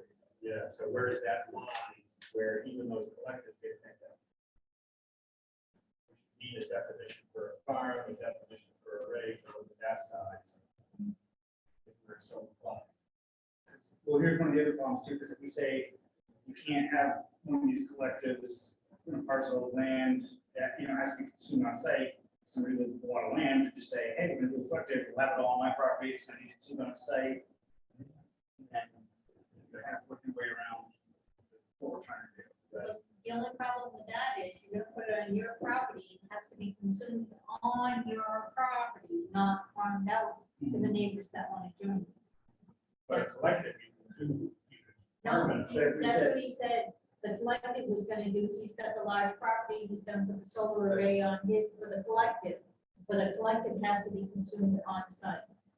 Yeah, so like you could put anyone can put solar panels, any business can put solar panels on their property, provided all the power for it to be consumed there, on that location. Yeah, So on I their go on parcel. this lot. I can't run wires over your So solar so panel. we're defining right now, we're defining solar array. So the solar arrays can be constructed, but power must be generated and consumed only on that piece of property. For a solar array, For a right, because solar it goes array. on a residential or a building or a school or, Right, and it's consumed right there. right. Are there any, is there anything that governs that? I have no idea, this collective piece is all news to me, I've only dealt with the big piece. Is there? I haven't heard of it. CMP also has this in their structure, where there's an electric meter and a facility, I don't know which town, well, I believe one where they're doing these types of things. But CMP has a method where X amount of, on the electric meter there can be apportioned out to other CMP meters where it's not consumed on that property. So CMP Yeah, never- see, I have no information on the collective. Thank you. This is Maybe all I'll news. poke around, or is there a way you can make a request to CMP or the town of Wells? You can attempt to get to CMP, but I bet you won't get anywhere. I have a neighbor who's familiar with these terms. I'll try and reach out to them and see if I can bring that to the next meeting. Yeah, any information you can bring in ahead of time, and then I can get it scanned and send Yeah, it to people. Yeah, or even like a contact with the Wells. I can do that. So let's table that Yeah, issue. yeah, yeah. We define the farm. Can we just go back and clarify, and maybe I'm missing it? We're going to define the solar farm. I think I saw that you give us something for that definition. But where does this essential service? Do we need to have it under essential services and then again? Definition for solar? It's gonna be up to you how you wanna do it. Because if you take it on a separate definition for a solar farm, we've gotta come up with. The easiest way to do is the essential service. We have a draft for the essential service. On my phone. And can we just say that a solar farm in South Berwick is any solar power that Or is. under solar farm, under the definition section, solar farm, see essential services. But I don't. see Rather it than what we have currently on page 6 of 7, where it says, solar farm has been regulated by the town as a public utility. Correct. It's regulated as essential services. And just that means that it may have. May have these items, but it doesn't have them all. And that's, So the essential service doesn't grant them a right to do so they don't matter. Well, it's the public utility piece that really doesn't sit well with me. Because it's not a utility that you're That's- discussing. I think what the board agreed with that, that's what it's about. Right. I guess what I'm saying is, if we say they're an essential service, we don't really see where you put in here solar. We're like, Electrical facility, okay, all right. electric power, distribution line, related equipment. So you call it an essential service, because you still have definition for what it actually is. It is under essential service. That's an There are electrical parts. or communication, okay. If we wanted to kind of kill two birds with one stone and kind of mitigate potentially the collective issue, so we could say a solar farm specifically is any solar array that generates power, not that is doled out. That is fed to a substation. Yeah, or neighboring properties not. But if we're creating this ordinance and we're calling it whatever the heck we're calling it, ordinance stands for solar farms. We're like cross-reference the definition that says a solar farm is, right now, it just says essential service and electrical facility. There's no, I wouldn't naturally look at that and go to the essential service. I would be looking to, like, oh, where's the solar farm? We find the definition for solar farm. Under solar farm, we could put the essential services. With that. Under solar farm, you actually put C, essential services. We have quite a few of the definitions. That say C something else. So if we say, okay, so I would say solar farm. And essential services explain everything. Right, essential services covers a lot of non-public utilities that people can come in and Yeah, you strike so- oil on yeah, your it's- property. It's going on, the light's going on. So we really don't care. You have your performance standards, the essential services, and electrical facility. And so, but that's Is that limited to where we want to limit it? well, we did in the performance standards by saying I Or one two. having a half definition. However, if you say an essential service and solar farm goes to the I one and I two here. So you've already got a performance standards that's gonna limit them to I-1 and I-2 on Route 236. So how, if we say essential service though, what do we need to have it on table A? What do you want to list on table A? Essential service. So all essential services would go to I-1, I-2? I like, That I know just enough for me too. I I see prefer what to you're separately saying with define that. it so that we can limit it there. Because I agree with what you're saying. So the gas or whatever, that would be vital concern. What I'm saying is, Right, We're the gonna other say side. all essential services, but only go in the I-1, I-2. So by default, you're. Better be a solar array, not a solar farm. That's right. Right, and so, hey, no, this isn't the farm, folks, this is an array, you know? That's And I think the solar farm is any, it would have to be something along the lines of it generates X amount of power, or it is distributed to other than the property that's. and these are the ones. Yeah, so all essential service, well. I mean, towers and related equipment, telephone cables, sewage lines. See, because now you have communication towers in other areas right now. Right. And so, I guess what I'm saying is, I'm concerned about saying one thing solar under essential service. On table A, essential service, no, I-1, I-2 is a yes. What do we do with, What if you just add another, so my question is, why are we gonna call it an essential service? And then you have, we're already, we're self-defeating our own argument by saying essential services / solar farm. What do you say solar? farm? Right, so when you And then look at that's separately table A, defined, in table A, solar farm, I-1, I-2. right, define solar farm on table A, you can still call it an essential service, but under table A, it is defined only in I-1 and I-2. Seems like repetitive, a lot of work. Well, you guys have your table, Yeah. it's gonna feed into the table. But after these guys looking at our ordinances and Yeah. where things are, oh, now Oh, you're it's over probably here, all now you're screwed over. up. It actually is. Yeah, no, It it's- is. Yeah. So you're doing it first to make it, to make it easier for you guys, listed on table A as a solar farm. On table A, Yeah. listed as a solar farm under I-1 and I-2. Because that's where people are gonna go and look first. I see what you're saying, actually, okay. Oh, and then, so then they see, and they look up the definition. Solar farm, See, it's actually industry.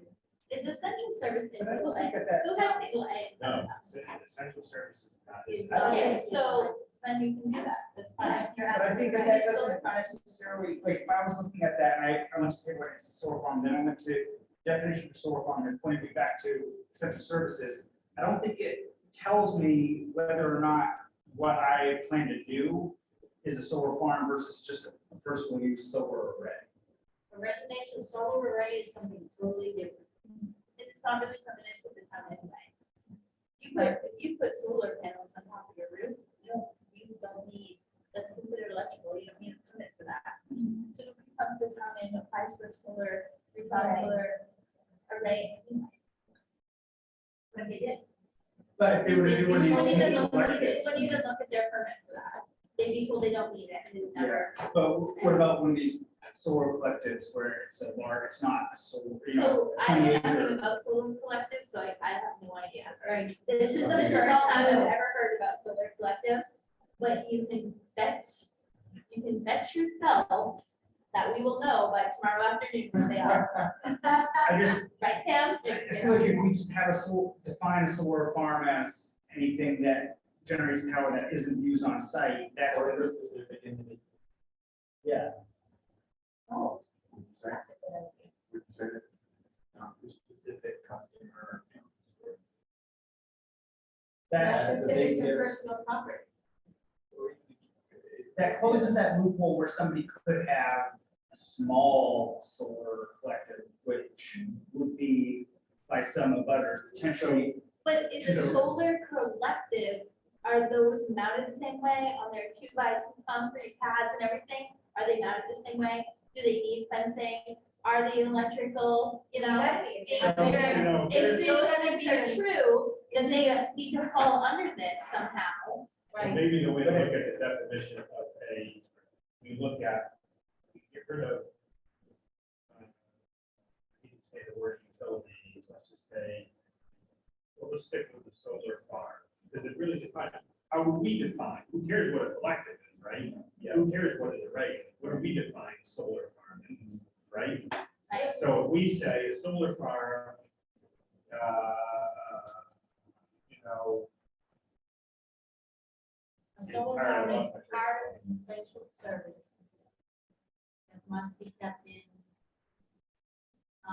and I 29. yeah, and in any situation where a service serves two or more residences or buildings, must Personal property. residential or commercial property, where a solar farm, where it serves any two properties or more, is defined as a solar farm. That goes to the Act 192, taking care of everything. We want people to get solar, we're all for that.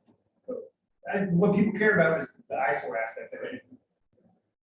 So we would want to have in our definition say, we don't really care about the arrays versus this, it's in any situation where solar serves two or more properties, one, or is a commercial venture, you know what I mean, that's your solar farm, that goes together. What's that? You don't even have to address it. That's It's right. not enough. Right. You address the definition of what you consider solar farm to be. And that whole That language hits is- that, okay, on a little bit, is that ended? Definition. I would have to see it, right? I would have to see it and I would have to hear it like all put together because it's so choppy. Well, but I was just saying, like, can somebody come in and try to, Anyone's gonna come in and try anything. And that's why we're here. We're here to make sure that nobody can find a loophole to get around And it. if the problems, that should tell us we want to have a tight definition.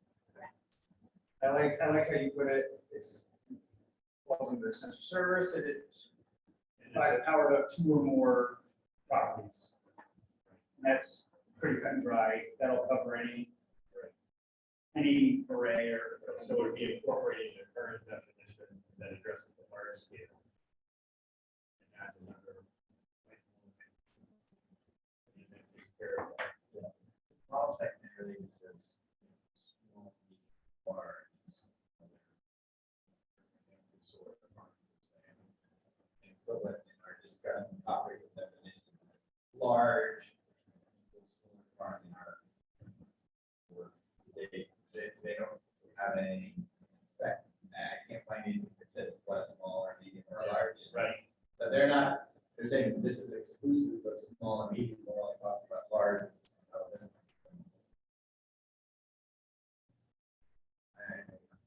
Might be something we can bring up in the next one.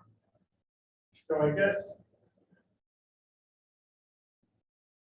I'll throw this out for the ordinance. I think you have everything you need. What we just talked about side for a minute. We went through all this stuff here, items, all these Yep. top items. So you can go back and try to do some redrafting. Correct. I don't think we're gonna. From the one dated April. April 12th, 2022. Yeah. That is the one that came from Phil, Yeah. that I am going to add my comments to revision 3. Mine will be revision 3. And if we can just have that clear so we know what version we're following. And then what's gonna happen in there, the setbacks are going to change. Setbacks. Yeah. And then as far as the definition goes, I guess I would ask. I'm struggling to say it's an essential service without having a further definition. Well, I mean, I guess it doesn't really matter to call it an essential service. Out in the I-192 for solar, I guess the key for me would be, we can see a just define solar based on what we just talked about here. That encompasses the farm as item 1, it encompasses the farm. Farm approach. And then in any situation where it serves 2 or more residents. I mean, the other, I guess looking at this document we provided, It's messy. that the collections and others are attached to a specific house, whereas a solar farm is not. Right. So There's that nothing- might- That might be a. We are a solar farm not connected to any residential Right. structure. That means that that's elected issue though. What you have for Those definition right now is a little too messy, but they give you. Like, I think if everyone's kind of thought about what it should say, you could probably give us all the definition there. Well, I'll be honest with you, I'm not really sure what our current working draft definition is. Oh, Yeah, you know, I don't. Yeah. I recall there being something from Phil.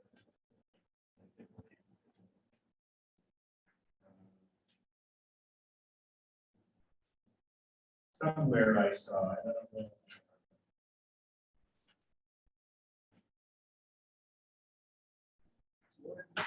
What if we just take that definition that Zach just pulled out, we throw that in here, and then we think about it, look at it, and see if we still like it.